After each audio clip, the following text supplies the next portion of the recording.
तो कहानी की शुरुआत होती है और जंगल में हम एक लड़की को देखते हैं जो एल्फ है और उसे एक सोर्सरर मारने की कोशिश कर रहा था जिससे वो एल्फ का माना अपने लिए यूज कर सके। एल्फ उस सोर्सरर के थप्पड़ मार देती है जिससे उसका मास्क हट जाता है और उसका लाल भद्दा चेहरा सामने आ जाता है। एल्फ उसका चेहरा देखकर डर जाती है और सोर्सरर चाकू से उस पर अटैक करने लगता है। सोर्सरर एल्फ को मारने ही वाला था पर इससे पहले उसके पीछे कोई आ जाता है और सोर्सरर का सर पकड़ लेता है। ये देखकर सोर्सरर काफी डर जाता है और पूछने लगता है कि वो कौन है। वो लड़का अपना नाम जेकन बताता है और बताता है कि उनके इतनी आवाज करने की वजह से उसे यहाँ आना पड़ा। अब उस सोर्सरर को इतना तो समझ आ गया था कि जेकन भी एक सोर्सरर है और आसानी से उसे मार सकता है। अब सोर्सरर बचने के लिए जेकन को लालच देने की कोशिश करता है पर जेकन उसकी बातों में नहीं आता और अपने हाथों से ही सोर्सरर का सर कुचल देता है और सारा खून एल्फ पर जा गिरता है जिससे वो इतना घबरा जाती है कि बेहोश हो जाती है। जेकन को भी लगता है कि शायद उसने थोड़ा ज्यादा ही कर दिया, इसलिए वो अपने मैजिक से सब साफ कर देता है जिससे एल्फ के चेहरे पर लगा खून और सोर्सरर का मुंह दोनों ठीक हो जाते हैं। तभी जेकन देखता है कि एल्फ ने चर्च का लॉकेट पहना है जो देखकर वो परेशान हो जाता है क्योंकि चर्च के लोग सोर्सरर के काफी बड़े दुश्मन हैं और चाहे उसने एल्फ की मदद ही क्यों ना की हो फिर भी उसे ही इसका दोषी माना जाएगा। जेकन सोचता है उसे एल्फ को दूसरे विलेज में टेलीपोर्ट कर देना चाहिए और वो अपने स्पेल का यूज करने लगता है लेकिन जेकन के स्पेल में कोई दखल दे देता है। जेकन पीछे देखता है कि वहाँ एक दूसरा सोर्सरर पार्क आ चुका है और जेकन उसे बताता है कि उसने इस लड़की की मदद की है और अब वो उसे सेफ जगह टेलीपोर्ट कर रहा है। तभी पार्क बताता है 13 डीमन सोर्सरर में से एक मर चुका है। ये सुनकर जेकन का ध्यान पार्क की तरफ आ जाता है और हमें पता चलता है कि डीमन सोर्सरर मैजिक की दुनिया में सबसे ज्यादा स्ट्रांग होते हैं और इनका माना काफी ज्यादा हाई होता है। पार्क बताता है सबसे स्ट्रांग डीमन सोर्सरर मार्को जो 1000 साल तक जिंदा रहा वो अब मर चुका है और उसकी सारी चीजों की उसके शहर में नीलामी होने वाली है।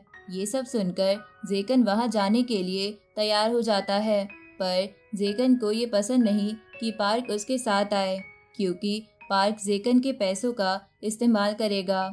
अब जेकन और पार्क मार्को के शहर में पहुंचते हैं जहां नीलामी के लिए काफी भीड़ थी। जेकन को वहां ज्यादा सिक्योरिटी दिखती है जिस पर पार्क बताता है कुछ टाइम से सोर्सरर काफी ज्यादा मानव वाली लड़कियों को किडनैप कर रहे हैं ताकि वो उनका मैजिक यूज कर सके। अब वो सभी नीलामी वाली जगह पर आ जाते हैं जहां काफी स्ट्रॉन्ग सोर्सरर भी थे, यहाँ तक कि वो भी थे जो अब मार्को की जगह ले सकते हैं। जेकन पूछता है डीमन सोर्सरर बनने के लिए उन्हें क्या करना होगा। पार्क बताता है बाकी बचे 12 सोर्सरर आपस में बहस करेंगे और वही तय करेंगे कि अगला सोर्सरर किसे बनना चाहिए। अब देखते देखते नीलामी की आखिरी चीज भी आ जाती है जो एक प्योर ब्लड वाली एल्फ थी। वो इसलिए खास थी क्योंकि वो इंसानों से ज्यादा गॉड्स के साथ जुड़ी होती है और ये एक काफी खास स्पीशीज है। जेकन उस एल्फ को देखते ही उसका दीवाना हो जाता है और उसका दिल काफी तेज धड़कने लगता है। एल्फ की बोली 10,000 से शुरू होती है पर जेकन डायरेक्ट 1 मिलियन की बोली लगा देता है। ये चीज हर किसी को चौंका देती है क्योंकि एक एल्फ के लिए वो बहुत ज्यादा हाई बोली थी। जेकन कूदकर उस एल्फ के पास पहुंच जाता है और उसके गले में लगी चेन देखता है और वो नीलामी लगाने वाला बंदा बताता है आज तक कोई इस चेन को तोड़ नहीं पाया है और शायद ये चेन एल्फ को भागने से रोकने के लिए है। जिसके बाद जेकन एल्फ को अपने मेंशन में ले आता है पर वो काफी टाइम से अकेला रहता था जिसकी वजह से वो लड़कियों से बात करना भूल चुका है। जेकन कुछ कहता इससे पहले एल्फ ही बोल पड़ती है और जेकन से कुछ पूछने की इजाजत मांगती है। एल्फ की मीठी आवाज सुनकर तो जेकन फिर से घायल हो जाता है और एल्फ काफी दुखी आंखों के साथ पूछती है कि वो उसे कैसे मारने वाला है। ये सुनकर जेकन थोड़ा शॉक हो जाता है और सोचने लगता है कि शायद एल्फ को कोई गलतफहमी है। जेकन बताता है वो उसे मारना नहीं चाहता। एल्फ पूछती है फिर उसने उसे क्यों खरीदा, पर जेकन अभी अपने इमोशन के बारे में सही से नहीं बता पा रहा था, इसलिए जेकन इस सवाल को टाल देता है और कहता है कि अभी उसे ये जानने की कोई जरूरत नहीं है। जेकन उस एल्फ यानी मीफी को सबसे ऊपर वाले कमरे में ले आता है। पहली बार मीफी किसी चीज में दिलचस्पी दिखाती है और उसे चांद काफी पसंद आता है। ये देखकर जेकन खुश होता है, पर वो निराश भी था क्योंकि वो अपने मैजिक से चांद को मीफी के पास नहीं ला सकता था। फिर जेकन मीफी को उसके रूम में छोड़कर आ जाता है, पर मीफी को वहाँ नींद नहीं आती, तो वो जेकन के पास आ जाती है और वहाँ सो जाती है। अगली सुबह जेकन मीफी के लिए खाना लेकर आता है, पर वो खाना बिल्कुल बेकार और फीका था क्योंकि जेकन हमेशा से वही खाता था और जेकन को पता भी नहीं था कि नॉर्मल लोग क्या खाना खाते हैं। तभी मीफी कहती है कि वो उसके लिए खाना बना सकती है। ये सुनकर जेकन काफी खुश हो जाता है क्योंकि उसे हमेशा से ऐसी लड़की चाहिए थी जो उसके लिए खाना बना सके। वो दोनों बाहर सामान लेने जाने लगते हैं, पर जेकन के पास बग्गी करने के पैसे तक नहीं थे क्योंकि उसने अपने सारे पैसे मीफी को खरीदने में खर्च कर दिए थे। अब वो दोनों पैदल आगे जाने लगते हैं और जेकन कोई पैसे कमाने का रास्ता सोचने लगता है। तभी जेकन देखता है कुछ गुंडे बग्गी वाले को चाकू की नोक पर लूट रहे हैं और उसमें बैठे लोगों को गुलाम बनाने के लिए ले जाने लगते हैं। मीफी ये देखकर डर रही थी, जिससे जेकन को लगता है मीफी के साथ भी जरूर ऐसा ही कुछ हुआ होगा। अब जेकन मीफी का डर खत्म करने के लिए उसे दिखाने को कहता है कि वो गुंडे कितने बड़े लूजर हैं। जेकन उन गुंडों के सामने बिजली का हमला करता है, जैसे वो उन्हें ललकार रहा हो। अब एक गुंडा जेकन को कुल्हाड़ी से मारने आ जाता है, पर जेकन उसकी कुल्हाड़ी 2 उंगलियों से पकड़ लेता है और उसे तोड़ भी देता है। तभी वहाँ एक दूसरा सोर्सरर भी आ जाता है जिसे उन गुंडों ने ही बुलाया था। अब वो भी जेकन पर अटैक करने लगता है, पर जेकन के मैजिक पावर के सामने वो कुछ नहीं था और जेकन उसके हर अटैक से बच जाता है। फिर जेकन एक फायर अटैक करता है, जिससे जहाँ वो सोर्सरर खड़ा था वहाँ काफी बड़ा गड्ढा हो जाता है। फिर जेकन उन गुंडों को भी सबक सिखा देता है।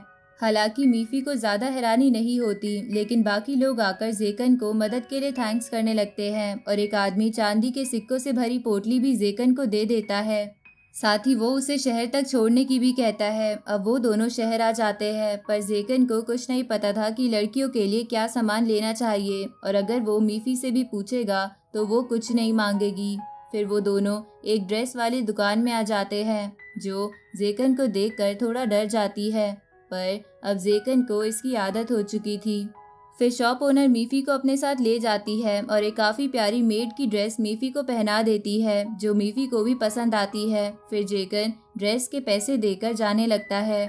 वो दोनों लोहार के पास आ जाते हैं क्योंकि जेकन को मीफी का कॉलर हटवाना था, पर लोहार बताता है कि उस कॉलर पर काफी स्ट्रॉन्ग मैजिक लगा है और अगर वो उसे जबरदस्ती निकालने की कोशिश करेंगे तो मीफी की जान भी जा सकती है।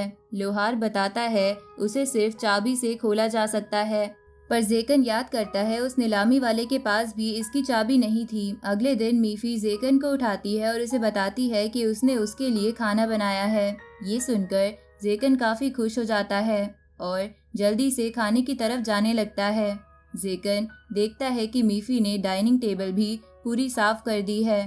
फिर जेकन मीफी का बनाया खाना खाता है, जो उसे काफी अच्छा लगता है और वो मीफी से पूछता है कि क्या उसने खाना खाया। मीफी मना करती है तो जेकन उसे भी खाने की कहता है।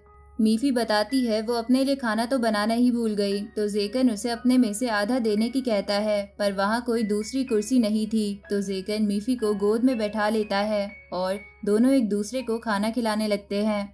जिसके बाद जेकन बुक्स पढ़ रहा था और मीफी उससे पूछती है कि वो हमेशा किस चीज की बुक पढ़ता रहता है। जेकन बताता है ये सभी बुक्स मैजिक के बारे में है। जेकन मीफी से पूछता है कि क्या एल्फ का मैजिक उनसे अलग होता है, पर मीफी मैजिक करना नहीं जानती थी। ये सुनकर जेकन को अजीब लगता है क्योंकि मीफी के अंदर काफी सारा माना है। फिर जेकन मीफी को मैजिक के बारे में सिखाने का डिसाइड करता है। तभी जेकन को पता चलता है कि उसकी जमीन पर कुछ घुसपैठिए आ चुके हैं, जिससे जेकन का मूड खराब हो जाता है और वो मीफी को अंदर ही रहने को कहकर उन्हें सबक सिखाने जाने लगता है। अब जेकन उन लोगों के सामने पहुंच जाता है जो कि चर्च के लोग हैं। जेकन उन्हें उसकी जमीन से जाने की कहता है, पर वो नहीं मानते और उनके साथ वो लड़की पैथीमी भी थी जिसकी जेकन ने मदद की थी। अब वो सभी जेकन पर अटैक करने लगते हैं, पर कोई भी इतना स्ट्रांग नहीं था कि जेकन के सामने खड़ा भी हो पाए।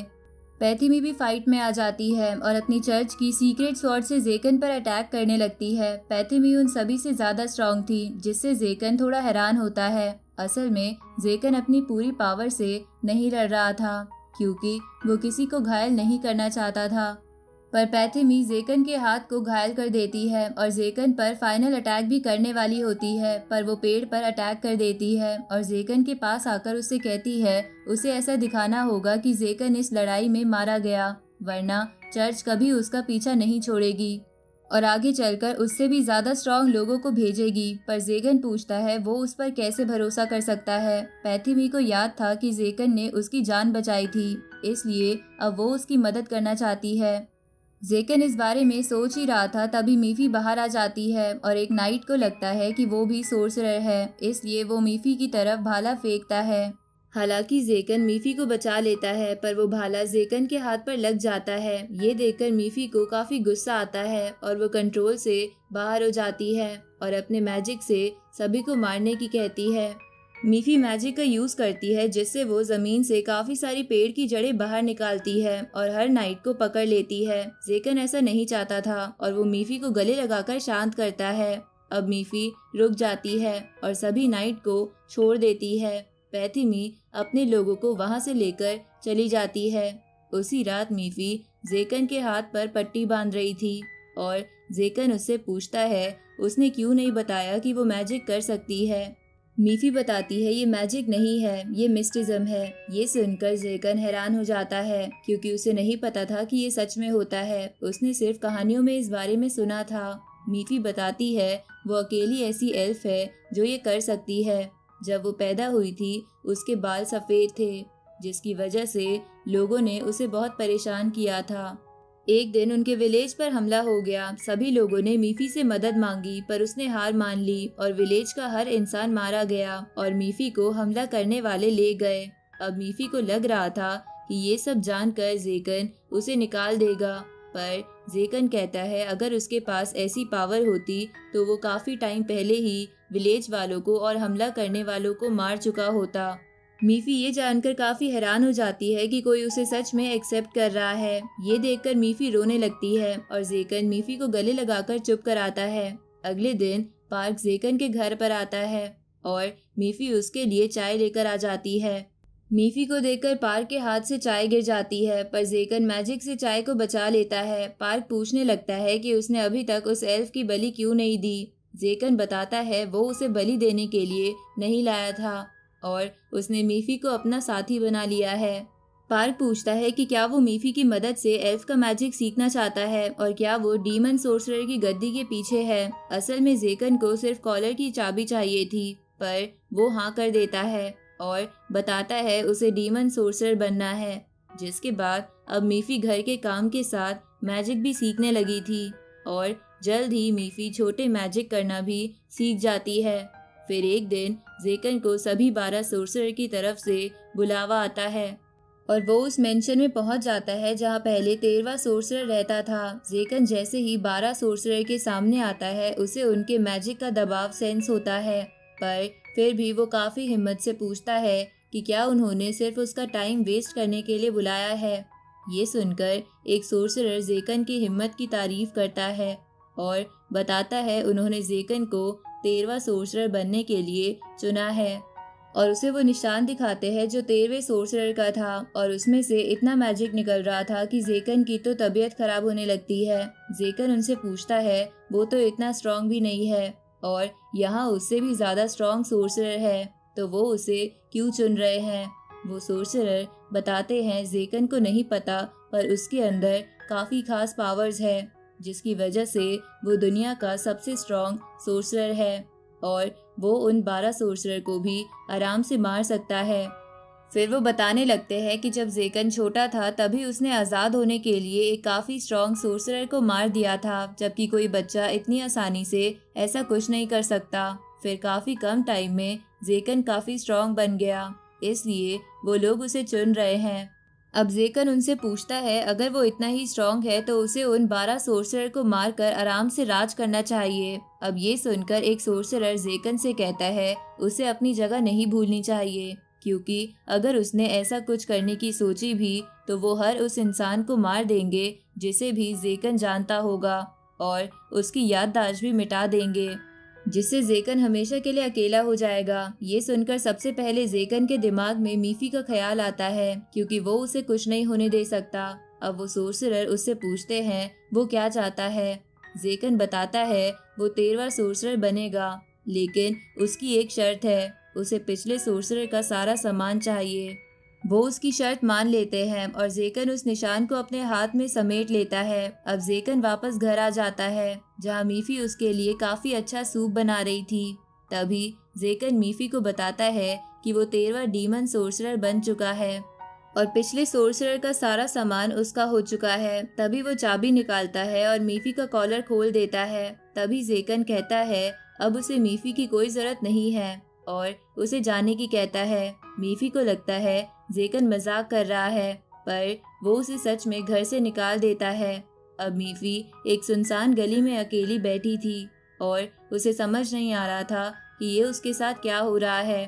तभी वहाँ पैथिमी आ जाती है और मीफी उसे देखकर पहचान लेती है और उसे लगता है वो यहाँ उसे मारने आई है। तो मीफी अपनी मौत एक्सेप्ट कर लेती है, क्योंकि उसके मास्टर के बिना वो भी जीना नहीं चाहती थी। तभी वहाँ वो लड़की भी आ जाती है जिसने मीफी के लिए ड्रेस बनाई थी।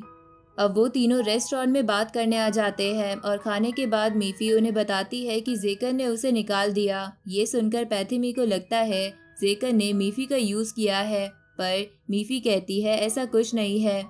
मीफी उन्हें बताती है कि जेकन घर आया और बताया कि वो 13वां सोर्सरर बन चुका है और ये कहकर उसने मीफी को घर से निकाल दिया। ये सुनकर सभी काफी हैरान हो जाते हैं कि जेकन डीमन सोर्सरर बन चुका है।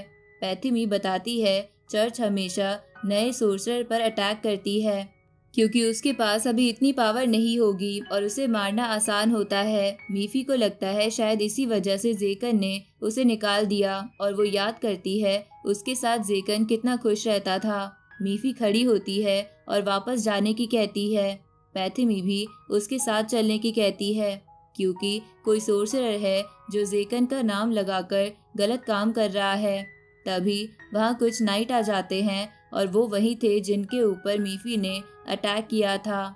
मीफी को सामने देखकर वो काफी डर जाते हैं और तभी एक डार्क एनर्जी आती है जो उन सभी को ले जाने लगती है। वो एनर्जी उनसे कहती है कि वो जेकन है और वो उनकी बलि देगा, पर दूसरी तरफ असली जेकन तो चांद को देख रहा था। तभी कुछ नाइट जेकन पर अटैक कर देते हैं, पर वो ट्रैप में फंस जाते हैं। जेकन बताता है ये ट्रैप असल में मीफी ने बनाया था, जिससे जेकन और उदास हो जाता है और वो इस बात से खुश था कि मीफी अब सेफ रहेगी, क्योंकि उसने शहर में इतने सारे दोस्त बना लिए हैं कि सभी उसका ख्याल रखेंगे। जेकन जाने लगता है। तभी वहाँ शॉप ओनर आ जाती है और जेकन को बताती है कि किसी ने मीफी को किडनैप कर लिया है। ये सुनकर जेकन हैरान हो जाता है, क्योंकि उसे लगा था कि उसने मीफी को सही टाइम पर अपने से दूर कर दिया है। पर अगर जेकन मीफी को बचाने जाएगा तो इससे साफ साबित हो जाएगा कि वाइट एल्फ और उसके बीच कोई रिलेशन है। जेकन थोड़ा सोचता है और कहता है सभी सोर्सरर काफी मतलबी होते हैं और वो भी मतलबी है, इसलिए वो मीफी को अपने पास रखेगा और मीफी के साथ रहने के लिए उसे जो भी करना पड़े वो करेगा। जेकन मैजिक सर्कल से जाने लगता है और शॉप ओनर से चलने की पूछता है और वो भी हाँ कर देती है। तभी सभी नाइट्स भी आ जाते हैं, क्योंकि उन्हें पैथिमी को बचाना था। दूसरी तरफ मीफी और पैथिमी चेन से बंधे हैं और उस चेन की वजह से मीफी अपनी मैजिक पावर का यूज नहीं कर पा रही थी। तभी पार्क सामने आता है जो उन सभी किडनैपिंग के पीछे था और उसे देखकर मीफी कहने लगती है उसे लगा था पार्क जेकन का दोस्त है। पार्क कहता है सोर्सरर के दोस्त नहीं होते और जेकन के पास जो कुछ भी है असल में वो सब उसका है और अब वो 13वां सोर्सरर बनकर सबसे स्ट्रॉन्ग भी बन जाएगा। पर मीफी बताती है उसका ये सपना कभी सच नहीं हो सकता, क्योंकि जेकन पहले ही 13वां सोर्सरर बन चुका है। ये सुनकर पार्क हैरान हो जाता है, क्योंकि उसका ये सपना भी जेकन की वजह से पूरा नहीं हो पाया। अब गुस्से में पार्क मीफी को मैजिक सर्कल की तरफ ले जाने लगता है और कहता है उन दोनों की बलि देकर वो इतना स्ट्रॉन्ग बन जाएगा कि जेकन को मार सके। पर मीफी अब भी ये कह रही थी कि वो उसका कुछ नहीं बिगाड़ सकता क्योंकि जेकन उसके साथ है। तभी गुफा तोड़कर जेकन वहां आ जाता है और मीफी का थैंक्स करता है जो उसने उसके ऊपर इतना भरोसा किया। अब जेकन बताता है कि उसे हमेशा से पता था कि पार्क ही है जो लड़कियों को किडनैप कर रहा है, पर वो बस पार्क का पूरा प्लान जानना चाहता था, इसलिए कभी कुछ किया नहीं। अब जेकन मीफी की तरफ देखता है और कहता है पार्क को सजा भुगतनी होगी जो उसने उसकी दोस्त को चोट पहुंचाई। अब जेकन पार्क पर अटैक करता है पर पार्क बच जाता है। तभी जेकन पार्क के पास पहुंच जाता है और उसका हाथ तोड़ देता है। पार्क कुछ कर पाता इससे पहले जेकन उसके दोनों पैर भी तोड़ देता है जिससे पार्क दर्द से चीखने लगता है। जेकन मीफी के पास जाता है और उसकी हथकड़ियां तोड़ देता है। मीफी जेकन को गले लगा लेती है पर जेकन के मन में दुख था कि उसने मीफी को अकेला छोड़ दिया था, पर जेकन अपने इस दुख को पार कर लेता है और मीफी को गले लगा लेता है। अब पार्क वापस ठीक हो चुका था और जेकन पर पीछे से अटैक कर देता है, पर जेकन उससे आसानी से बच जाता है और मीफी को यकीन दिलाता है कि उसे कुछ नहीं होगा। पार्क वापस अटैक करने की कोशिश करता है पर पार्क का मैजिक सर्कल टूट जाता है। पार्क कई बार अटैक करने की कोशिश करता है पर हर बार उसके मैजिक सर्कल टूट रहे थे। ये देखकर किसी को समझ नहीं आ रहा था कि ये क्या हो रहा है। तभी मीफी को याद आता है जेकन ने एक बार उसे सबसे स्ट्रॉन्ग मैजिक के बारे में बताया था जिसका यूज करके वो किसी का भी मैजिक सर्कल बनते ही तोड़ सकते हैं। तभी जेकन बताता है उसे वो सबसे स्ट्रॉन्ग मैजिक आता है। बचपन में उसने इसी मैजिक का यूज करके उस सोर्सरर को मारा था।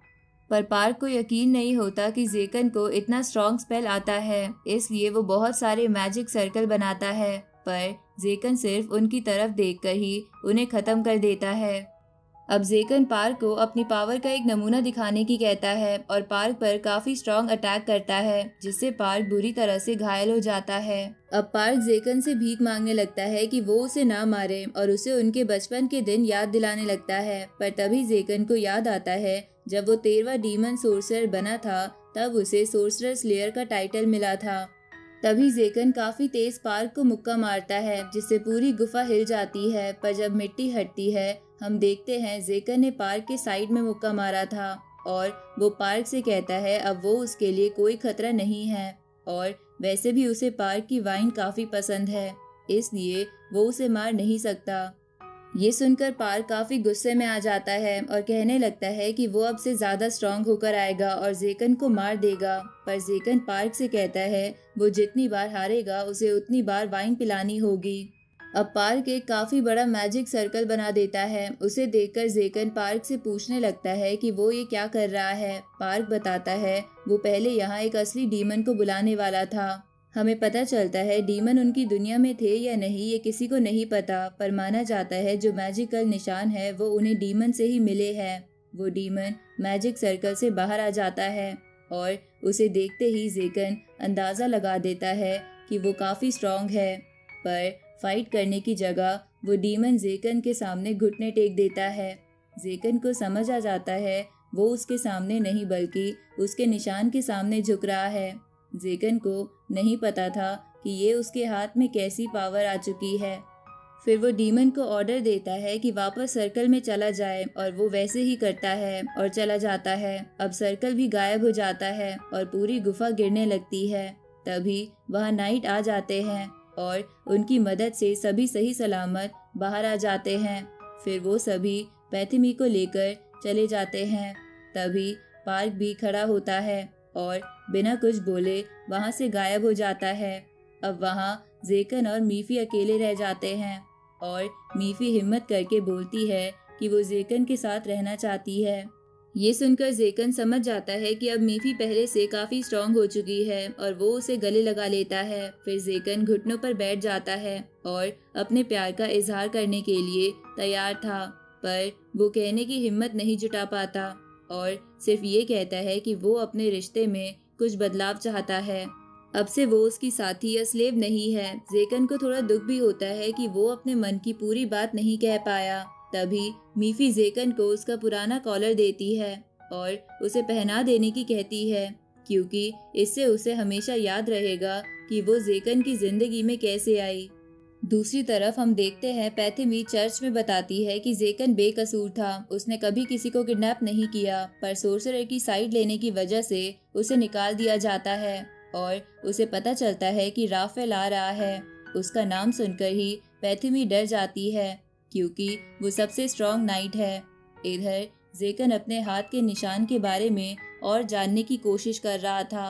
फिर वो सभी खाना खाने आ जाते हैं और एक छिपकली जैसा दिखने वाला सोर्सरर जिसका नाम वेलफॉर है, वो जेकन के सारे बैरियर तोड़कर जेकन की डाइनिंग टेबल के सामने आ जाता है। पर जेकन उसे अभी रुकने की कहता है क्योंकि वो खाना खा रहा है। पर इससे वेलफॉर को गुस्सा आ जाता है और वो जेकन पर मुक्का मारने आता है, पर जेकन उसे एक हाथ से रोक कर दूर फेंक देता है। वेलफॉर गिरता है तो उन्हें पता चलता है कि उस सूट के अंदर एक बच्ची है, तो जेकन उसे बेडरूम तक ले जाता है। जब वेलफॉर को होश आता है तो वो बताती है कि उसे पता चला था कि जेकन अभी डीमन सोर्सरर बना है, इसलिए वो उसे मारना चाहती थी। वेलफॉर बच्ची थी, इसलिए जेकन कोई खतरनाक सजा नहीं देना चाहता था, इसलिए वो वेलफॉर को अपने घर में रखता है और मीफी को उसके काम में मदद करने की सजा देता है। जिसके बाद कई दिनों तक वेलफॉर उनके साथ रहती है और जेकन वेलफॉर को आर्च डीमन के घर भी ले जाने की कहता है और कुछ नए कपड़े खरीदने के बाद वो लोग निकल जाते हैं। उन्हें आर्च डीमन के घर पर बहुत सारी बुक्स मिलती है और जेकन उन निशान के बारे में जानने लगता है। तभी जेकन को एक बुक मिलती है जिसमें चर्च की मैजिकल स्वॉर्ड और उनके हाथ के निशान के बारे में काफी कुछ लिखा था और जेकन को लगने लगता है कि डीमन और चर्च के बीच कुछ तो संबंध है। जिसके बाद पार्क और जेकन वाइन पी रहे होते हैं, तभी वहाँ राफेल आ जाता है और पार्क उसे देखकर उस पर अटैक करने वाला होता है, पर जेकन बताता है वो यहाँ सिर्फ बात करने आया है। फिर वो दोनों बात करने लगते हैं और राफेल बताता है कि जब जेकन को मारने का मिशन पैथमी को दिया गया था तब उसने इसके लिए मना कर दिया, इसलिए उसे चर्च से निकाल दिया गया। फिर राफेल चला जाता है और जेकन पार्क को काम देता है कि वो चर्च में जाकर पता करे कि पैथमी ठीक है या नहीं। जिसके बाद जेकन घर आ जाता है और वो मीफी के क्लोज आने लगता है, पर तभी वहाँ पार्क आ जाता है और जेकन इससे काफी गुस्सा हो जाता है क्योंकि उसने पूरा माहौल खराब कर दिया था। फिर पार्क पैथमी को दिखाता है और बताता है शायद उसे जहर दिया गया है और मीफी को जल्दी से जहर खत्म करने का सामान इकट्ठा करने की कहता है।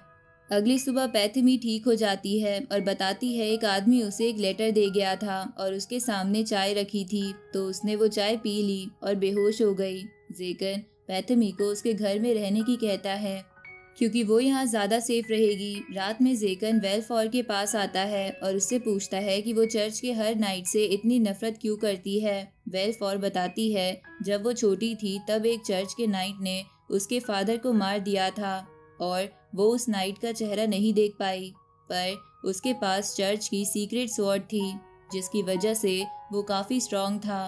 कुछ देर बाद हमें पता चलता है वेलफॉर को यहाँ रहना काफी पसंद है, पर इस वजह से वो अपने फादर का बदला लेना भूल रही थी, इसलिए वो एक लेटर छोड़कर चली जाती है। अब वेलफॉर आर्च डीमन के कैसल में पहुंच जाती है। वेलफॉर गेट पर खड़ी थी, पर तभी उसके पीछे राफेल आ जाता है जो उसका पीछा करते हुए वहां पहुंच गया था। राफेल का चेहरा देखते ही वेलफॉर को याद आ जाता है यही था वो जिसने उसके फादर को मारा था। क्योंकि वेलफॉर उसका चेहरा तो नहीं देख पाई थी, पर वो राफेल के चेहरे का निशान नहीं भूल सकती। अब वेलफॉर राफेल पर अटैक कर देती है, पर जल्दी से वेलफॉर को समझ आ जाता है कि किसी प्लान के बिना राफेल से फाइट करने का आइडिया बेकार था। अब राफेल वेलफॉर को मारने वाला था, पर तभी जेकन वहाँ आ जाता है और राफेल की स्वॉर्ड पकड़ लेता है। जेकन वेलफॉर से कहता है अब से उसका रात में बाहर निकलना बंद, और बताता है उसे पता था कि वो यहाँ आएगी, इसलिए उसने पार्क के टेलीपोर्ट मैजिक का यूज किया और यहाँ आ गया। वेलफॉर ने जेकन को धोखा दिया, फिर भी वो उसकी मदद के लिए आ गया, इसलिए वो जेकन को छोड़ने का इरादा अपने मन से खत्म कर देती है।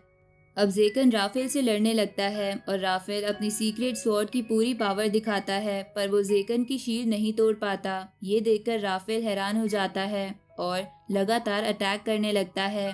3 अटैक के बाद जेकन की शील्ड टूट जाती है और जेकन सोचता है कि उसकी शील्ड अभी अच्छे से तैयार नहीं है, पर अब जेकन अपनी बॉडी को स्ट्रॉन्ग करता है और राफेल के मुक्का मारता है, जिससे राफेल दीवार से जाकर टकराता है।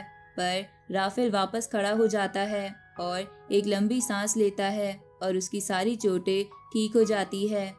ये देखकर जेकन समझ जाता है ड्रैगन का खून पीने की अफवाह सच थी। वेल्फॉर बताती है उसके फादर एक बहुत अच्छे ड्रैगन थे और उन्होंने बहुत इंसानों की मदद की थी, पर एक दिन नाइट्स उन्हें बुलाकर अपने साथ ले गए और जब कई दिनों तक उसके फादर वापस नहीं आए तो वेल्फॉर उन्हें ढूंढने गई और उसने देखा कि एक आदमी उनका खून पी रहा है। राफेल वेल्फॉर पर अटैक करने बढ़ता है और जेकन उसे रोकता है, पर वेल्फॉर भी आगे जाने लगती है। तभी वहाँ पैथिमी आ जाती है और उसने राफेल को रोक लिया था। पार्क बताता है वो पोर्टल बंद करना भूल गया था।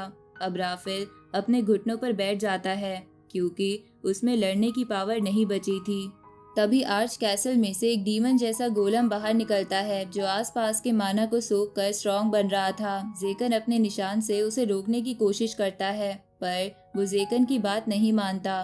तभी वो गोलम उन पर अटैक करता है और जेकन के पास इतना ही टाइम था कि वो पैथिमी को बचा सके।